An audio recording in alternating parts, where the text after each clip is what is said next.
नमस्ते guys, this is Sachin Yadav और आप देख रहे हैं the official Sachin Yadav channel. So guys, आज मैं आपको बताने वाला हूं how to hold handstand. Handstand को कैसे होल्ड करना है और हैंडस्टैंड को कैसे बैलेंस करना है लॉन्ग ड्यूरेशन के लिए। सो आज इस वीडियो में मैं आपको बताऊंगा।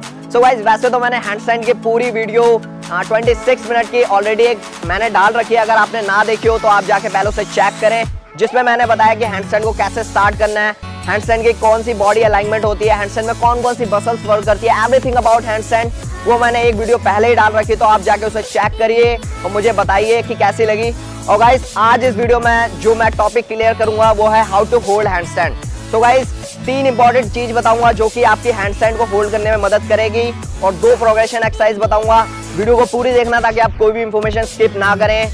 और जो लोग भी गाइस मुझे इंस्टाग्राम पे फॉलो नहीं कर रहे गाइस, वो लोग मुझे इंस्टाग्राम पे फॉलो करें, क्योंकि जो भी आपके फिटनेस, जिम्नास्टिक्स और पार्कोर से रिलेटेड क्वेरीज होती है उन सब के रिस्पॉन्सेस मैं इंस्टाग्राम पे देता हूँ। तो आप मुझे इंस्टाग्राम पे फॉलो करें and let's subscribe to my channel and let's start the video.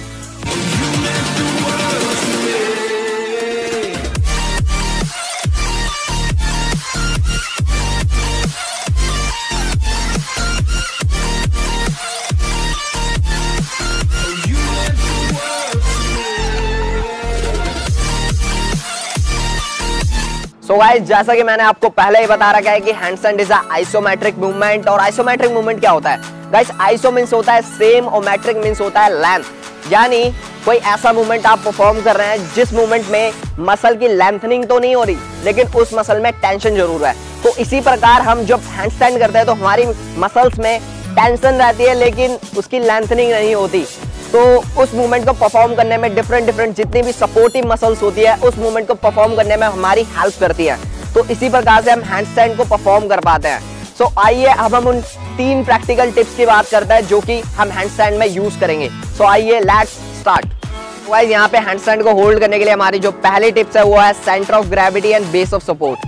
तो गाइस, हैंडस्टैंड को जब आप होल्ड कर रहे हो तो होल्ड करने से पहले आपको सबसे ज्यादा ध्यान रखना है कि आप वार्म अप जरूर कर लें। वार्म अप में आप अपने रिस्ट का वार्म अप, नेक का वार्म अप और शोल्डर्स का वार्म अप अच्छी तरीके से इसे वार्म करें, सारे जॉइंट्स को अच्छी तरीके से वार्म करें ताकि जो आपके इंजरी के चांसेस है वो कम हो जाए। सो अगर आपको वार्म अप नहीं पता है कि कैसा करना है तो आप मेरी पहली हैंडस्टैंड की वीडियो जाके देखें, उसमें मैंने वार्म अप बता रखा है कि कैसे वार्म अप करना है। तो जाके पहले उसे देखिए और वार्म अप को सीखिए कि हैंडस्टैंड से पहले कैसे हमें वार्म अप करना है और बॉडी को कैसे वार्म करना है। सो गाइस, यहाँ पे अभी मैं आपको बताने वाला हूँ बेस ऑफ सपोर्ट क्या है। So guys, base of support वो सपोर्ट है जो कि हमारी बॉडी को स्टेबल कर रहा है। जैसे कि हम खड़े हैं तो हमारा यहाँ पे बेस ऑफ सपोर्ट है हमारे लेग्स। जिस तरीके से अभी आप देख सकते हो कि मैं स्टेबल खड़ा हूँ तो अपने लेग्स की वजह से, क्योंकि यहाँ पे मेरा बेस ऑफ सपोर्ट ज्यादा है। तो यहीं पर जब भी हम हैंडस्टैंड करते हैं, हैंडस्टैंड को परफॉर्म करते हैं, तो हमारा जो बेस ऑफ सपोर्ट होता है वो हमारा हैंड्स होता है, यानी पूरे आर्म्स होते हैं। तो इसीलिए जब भी हम हैंडस्टैंड को परफॉर्म करते हैं तो हमारा बेस ऑफ सपोर्ट कम हो जाता है। इसलिए handstand is a skill, balance is a skill. So guys, जब भी हम स्टैंडिंग पोजीशन में खड़े होते हैं तो हमारा बेस ऑफ सपोर्ट जो होता है वो बैलेंस होता है, और इतना ज्यादा बैलेंस होता है कि हम अच्छी तरीके से स्टेबल खड़े हो पाते हैं। लेकिन जब भी हम हैंड्स पे खड़े होते हैं तो हमारा बेस ऑफ सपोर्ट कम हो जाता है, इसलिए उसमें जो फॉल के चांसेस होता है वो ज्यादा होता है। सो सबसे ज्यादा जो इसमें इंपॉर्टेंट चीज है वो है हमारी रिस्ट का मूवमेंट और हमारे फिंगर्स का मूवमेंट। किस तरीके से अभी हम इसको सीखेंगे, आइए सीखते हैं।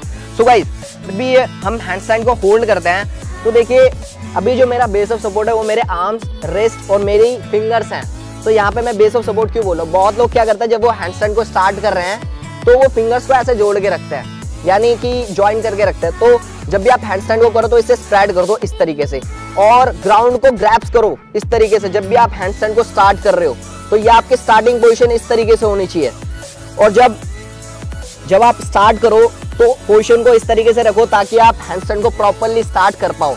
तो यहाँ पे जब आपने फिंगर्स को अपनी स्प्रेड कर दिया तो आपका बेस ऑफ सपोर्ट है वो ज्यादा हो गया है, तभी वो आपको हैंडस्टैंड को होल्ड करने में आपकी हेल्प करेगा। सो गाइस, अभी मैं आपको हैंडस्टैंड करके दिखाऊंगा और बेस ऑफ सपोर्ट इसमें समझाऊंगा। जैसे मैंने यहाँ पे हैंडस्टैंड करा इस तरीके से, तो यहाँ पे जब भी मैं फॉल होऊंगा तो मेरी जो रिस्ट है, जब भी मैं फॉरवर्ड जा रहा हूँ, मैं बैकवर्ड जा रहा हूँ, और जो जब मैंने फिंगर्स को स्प्रेड करा तो मेरे को हेल्प करेगी कि मैं फॉरवर्ड ना गिरूं और बैकवर्ड जब भी जा रहा हूं तो फॉल ना हो बॉडी। देखो अब किस तरीके से इसको सीखना है। सो आपने किक करी इस तरीके से और होल्ड करी बॉडी को। मेरी रिस्ट देखो और फिंगर्स देखो प्रॉपर्ली। यहाँ पर जो मेरी रिस्ट है वो प्रॉपर्ली हेल्प कर रही है मेरे को बैलेंस करने में। और मेरा जो बेस ऑफ सपोर्ट है वो ज्यादा हो गया है, वो ज्यादा हो चुका है, क्योंकि मैं हैंडस्टैंड को होल्ड कर पा रहा हूँ मेरे बेस ऑफ सपोर्ट की वजह से, मेरी फिंगर्स को स्प्रेड करने की वजह से। तो आपको इस सबसे ज्यादा ध्यान रखना है। और गाइस यहाँ पे जो इसी पॉइंट में आती है वो है centre of gravity. Centre of gravity क्या होती है? सेंटर ऑफ ग्रेविटी होती है जो कि हमारी बॉडी को स्टेबल रखती है और जहाँ पे हमारा ग्रेविटेशनल फोर्स 0 हो जाता है। तो जब भी हम स्टैंडिंग पोजीशन में ऐसे खड़े होते हैं तो उस समय हम स्टेबल होते हैं, हमारी जो COG होती है वो बिल्कुल 0 होती है। लेकिन जब हम हैंडस्टैंड को परफॉर्म करते हैं तो हमारी जो COG होती है वो हाइयर हो जाती है, मतलब हाई हो जाती है, इसलिए हमारे फॉल होने के चांसेस ज्यादा हो जाते हैं। तो जब हम हैंडस्टैंड को परफॉर्म कर रहे हैं तो हमारे को पूरी बॉडी और अपने जो कोर है उसको स्टक इन रखना है अंदर की तरफ, और हैंड्स को बिल्कुल स्ट्रेट, ताकि हमारी जो बॉडी एक स्ट्रेट लाइन में आए। तो अभी देखो कैसे इसको परफॉर्म करना है। तो जब आपने यहाँ से हैंडस्टैंड को परफॉर्म करा और रिस्ट का स्प्रेड करे अपने फिंगर्स को एंड स्टार्ट करा हैंडस्टैंड प्रॉपर, और किक करके प्रॉपरली स्ट्रेट करनी है बॉडी को इस तरीके से। ये मेरी बॉडी पूरी स्ट्रेट है एंड एक लाइन में जा रही है और मैं अपने रिस्ट से एंड अपने फिंगर से इसको कंट्रोल कर पा रहा हूँ और मेरे सेंटर ऑफ ग्रेविटी भी बैलेंस है। सो इसी तरीके से आपको हैंडस्टैंड में भी इसको यूज करना है। इस टिप्स को वेरी यूजफुल टिप्स है जो कोई आप इसे यूज करोगे तो आपको हेल्प करेगी हैंडस्टैंड को होल्ड करने में। सो गाइस यहाँ पे जो हमारी पहली प्रोग्रेशन एक्सरसाइज है वो है हैंडस्टैंड विद बॉल।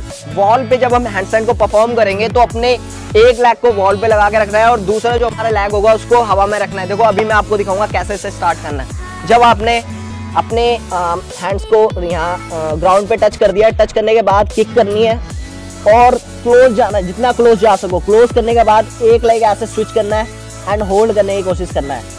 अपनी सारी फिंगर्स को ऊपर रखना है, बॉडी को बिल्कुल स्ट्रेट, और स्विच करना है एक लेग को और इसे होल्ड करने की कोशिश करना है कम से कम 10 सेकेंड टू 20 सेकेंड, ऐसे धीरे धीरे होल्ड करना है।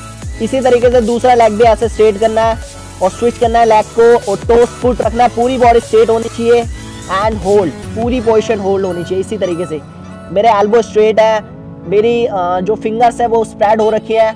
इसी तरीके से आपको इस प्रोग्रेशन एक्सरसाइज को ट्राई करना है अपने घर पर, कहीं पर भी आप इसे ट्राई कर सकते हो ताकि ये आपको हैंडस्टैंड को होल्ड करने में हेल्प करे। 10 सेकेंड टू 20 सेकेंड इसको होल्ड करके रखना है। धीरे धीरे जब आप इसे स्विच करोगे ना तो आपकी जो सेंस ऑफ बैलेंस एबिलिटी है ना वो धीरे धीरे डेवलप होने लग जाएगी, तो जो कि आपको हैंडस्टैंड में हेल्प करने में आपकी हेल्प करेगी, यानी हैंडस्टैंड को होल्ड करने में आपकी हेल्प करेगी। गाइस यहाँ पे जो हमारे दूसरी प्रोग्रेशन एक्सरसाइज है वो है इसी के अपोजिट करना है हमें, हैंडस्टैंड अगेंस्ट द बॉल। तो आपको स्टार्टिंग ऐसे करनी है, आपने बॉल के ऊपर ऐसे लेग लेके गए, अप करी बॉडी को all the way up, and up करने के बाद पूरी बॉडी को बॉल पे टच कर दिए ये इस तरीके से, और आपकी फिंगर स्प्रेड रहेंगी, बॉडी स्ट्रेट होनी चाहिए, और इसी तरीके से एक लेग को हटाना है एंड होल्ड करना है 10 सेकेंड टू 20 सेकेंड। आप इसे होल्ड करो अच्छी तरीके से प्रॉपर। इसी तरीके से इसको स्विच करना है एंड होल्ड, ये पोजीशन। तो जब आप हैंडस्टैंड को परफॉर्म कर रहे हैं तो ऐसे आपको स्विच करना है लेग्स को, फिर धीरे धीरे दोनों लेग्स आपने लगा दिए। तो जब आप इस प्रोग्रेशन एक्सरसाइज को परफॉर्म कर रहे होंगे तो धीरे धीरे लेग्स को स्विच करना है। स्विच करने के बाद आपको 10 सेकेंड टू 20 सेकेंड होल्ड करने की कोशिश करनी है, और बीच में आपको जब आपको लगे कि आपका बैलेंस हो रहा है तो आपको दोनों लेग्स को ज्वाइंट करके टेस्ट करना है अपने आप को कि आपकी बॉडी बैलेंस हो भी रही है कि नहीं हो रही है, आपकी बॉडी स्ट्रेट है कि नहीं है।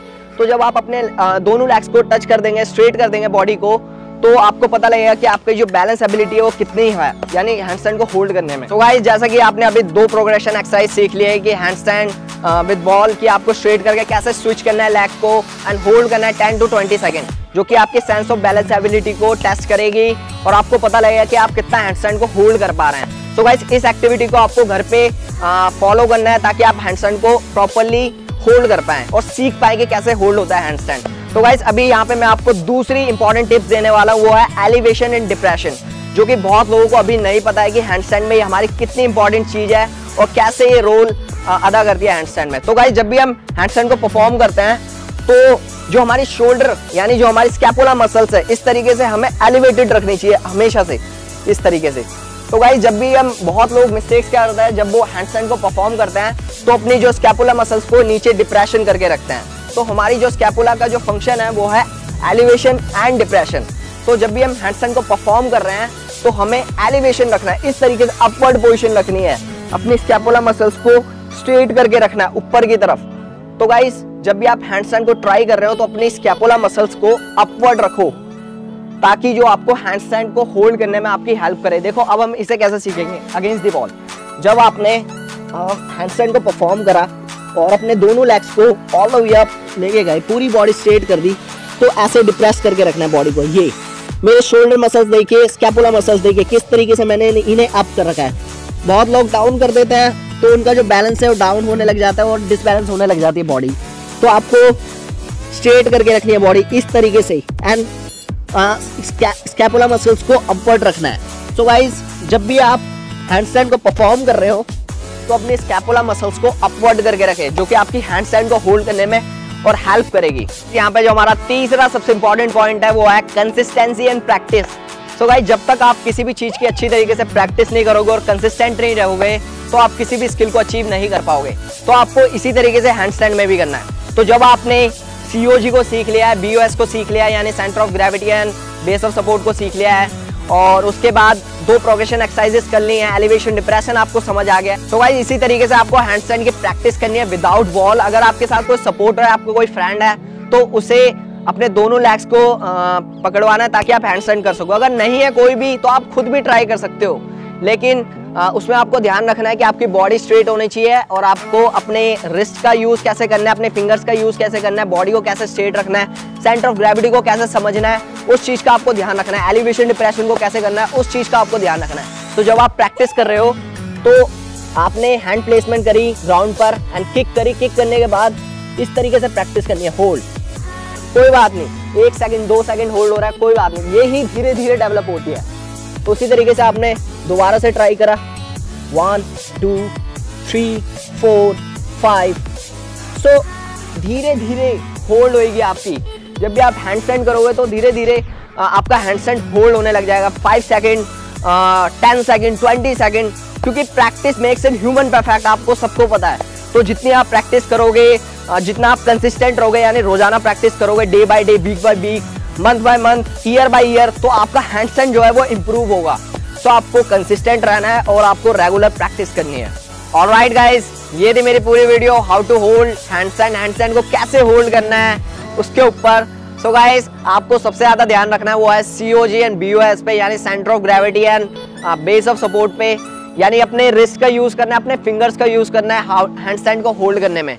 और गाइस, दूसरी चीज जो आपको ध्यान रखनी है वो है अपने एलिवेशन एंड डिप्रेशन का। जब भी आप हैंडस्टैंड को स्ट्रेट कर रहे हो तो अपने स्कैपुला मसल्स को अपवर्ड करके रखना है ताकि आप हैंडस्टैंड को होल्ड कर पाए। और गाइस, यहाँ पे जो आपको तीसरी चीज जो आपको ध्यान रखनी है वो है कंसिस्टेंट रहना है और रेगुलर प्रैक्टिस करनी है। गाइस, हमें बोला जाता है कि प्रैक्टिस करो, वो क्यों बोला जाता है? क्योंकि वो हमारे न्यूरोमस्कुलर जो नर्वस सिस्टम होता है उसको ट्रेन करता है, न्यूरोमस्कुलर एक्टिविटीज को बढ़ाता है, क्योंकि वो जाके हमारे मोटर न्यूरॉन्स पे जाके अटैक करती है, यानी मोटर न्यूरॉन्स को हमारे को एक्टिवेट करती है।